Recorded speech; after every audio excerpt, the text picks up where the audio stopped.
Numbers 39 to 31:16, through the Bible. Chapter 31. Theme: Judgment of Midian. Remember that we are dealing with things that pertain to the new generation, which has come through the wilderness. Many of them were just little fellows when they started out. Some were grade schoolers, some were high schoolers, and some had not even been born when they started the wilderness march. God is preparing this new generation for their entrance into the promised land. The Midianites, you recall, joined the Moabites in hiring Balaam to curse Israel, and afterward seduced the people to idolatry and licentiousness. The only woman named in this seduction was Cosbi, a Midianite, Numbers 25:6-15. After this episode God commanded his people, "Vex the Midianites, and smite them, for they vex you with their wiles, wherewith they have beguiled you in the matter of Peor, and in the matter of Cosbi, the daughter of a prince of Midian, their sister, which was slain in the day of the plague for Peor's sake." Numbers 25:17-18.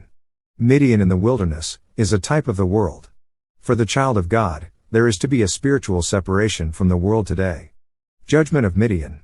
We are now going into the last official acts of Moses. When we get to Deuteronomy, we will have the last private acts of Moses. One of his last official acts is this war against the Midianites.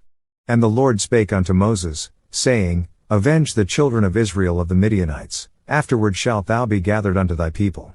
And Moses spake unto the people, saying, Arm some of yourselves unto the war, and let them go against the Midianites, and avenge the Lord of Midian." Numbers 31:1-3. Now God commands Moses to make war against them. He is going to avenge Israel. They are to deal very harshly with them. "And Moses sent them to the war, 1,000 of every tribe, them and Phinehas, the son of Eleazar the priest, to the war, with the holy instruments, and the trumpets, to blow in his hand." Numbers 31:6.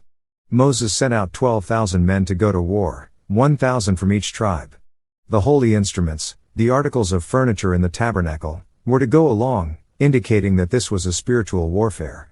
"And they warred against the Midianites, as the Lord commanded Moses, and they slew all the males. And they slew the kings of Midian, beside the rest of them that were slain, namely, Evi, and Rechem, and Zur, and Hur, and Reba, 5 kings of Midian, Balaam also the son of Beor, they slew with the sword." Numbers 31:7-8. The kings of Midian were slain, and we note here the death of Balaam, the prophet. God is giving them a victory over the Midianites. There is a judgment on the Gentiles here, prior to entering into the promised land. This is the same thing that will consummate the age before Christ comes. For in the millennium Israel, which is having such great problems today, will be put in the land, and they will have peace. But now there is a problem. "And the children of Israel took all the women of Midian captives, and their little ones, and took the spoil of all their cattle, and all their flocks, and all their goods." Numbers 31:9.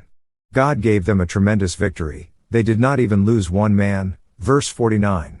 "And Moses was wroth with the officers of the host, with the captains over thousands, and captains over hundreds, which came from the battle. And Moses said unto them, Have ye saved all the women alive? Behold, these caused the children of Israel, through the counsel of Balaam, to commit trespass against the Lord in the matter of Peor, and there was a plague among the congregation of the Lord." Numbers 31:14-16.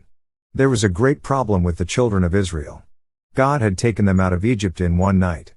But it took God 40 years to get Egypt out of them.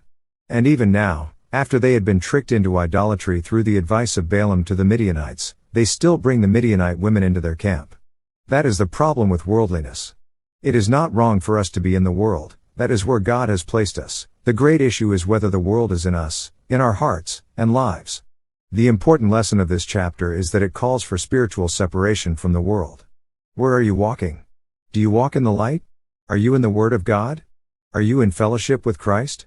That is the important thing for the child of God.